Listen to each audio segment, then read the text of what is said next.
My favorite film is the movie Waking Life.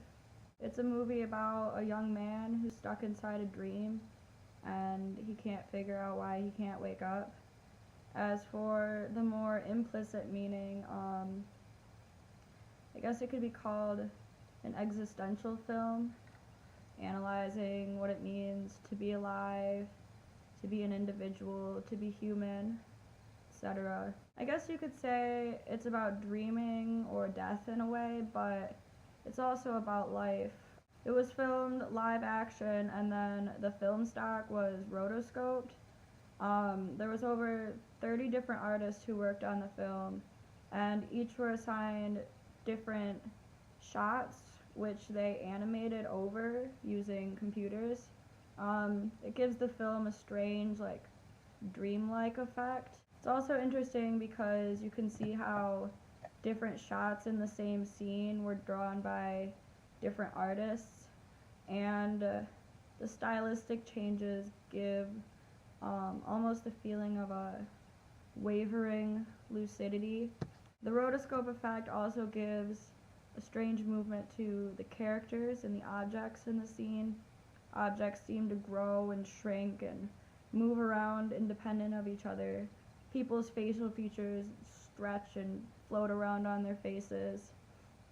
It's most apparent in the scene where the main character is talking to Eamon Healy about the telescopic nature of evolution.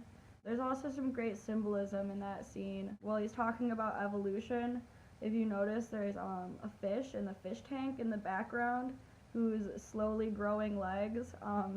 You might not even notice it if someone didn't point it out, but it's pretty funny. There's a lot of cool symbolism in that movie like that. As far as the narrative style of the film, it's very experimental, and Richard Linklater, of course, is no stranger to experimental narrative styles. Waking Life is interesting because it seems to be halfway between a fictional narrative and a documentary type film. The overarching story about a kid stuck inside a dream seems to be fictional.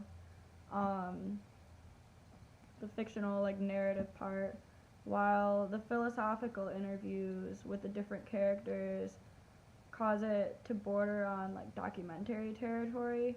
So the narrative seems to be tied mainly to the disparate first-person observations of the main character. He seems to kind of float from scene to scene, mostly just listening to the philosophical musings of different dream characters. In some scenes, he doesn't even make a physical appearance, like the scene where Alex Jones is driving around yelling through a bullhorn. I mean, the main character is not even there in that scene, but he's still the, like, perspective from which we're viewing everything. He even says in one part, you know, if there's one thing I have in this reality, it's a consistent perspective. So the whole idea of perspective seems to be a main narrative point in the movie.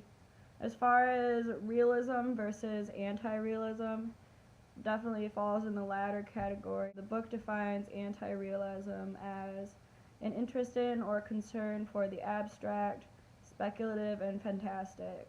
And this movie is nothing if not abstract and speculative. Although it has a verisimilitude about it, it really captures what dreams look like and feel like, at least to me. Overall, it's my favorite film because it's experimental, it's different, and it dances perfectly on the line between narrative and documentary.